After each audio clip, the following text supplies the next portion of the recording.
Hello guys, welcome to Pronouncist, your pronunciation guide. Today we will learn how to pronounce the word shown on the screen, SYNECDOCHES.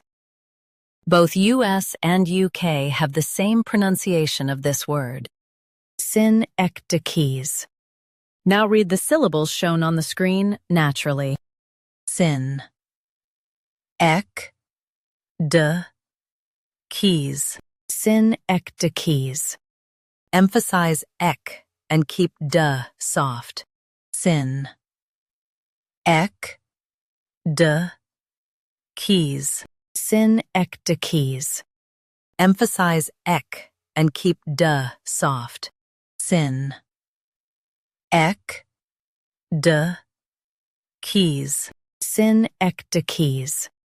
Emphasize ek and keep d soft.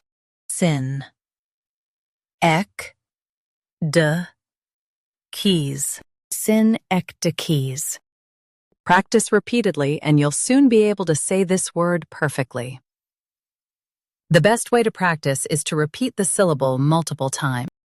The meaning of the word is a figure of speech. Try repeating this word several times to improve your pronunciation. We post daily videos on useful and commonly mispronounced words to help you speak clearly and confidently. Like this video and subscribe to Pronouncist for more pronunciation guides. Thanks for watching us.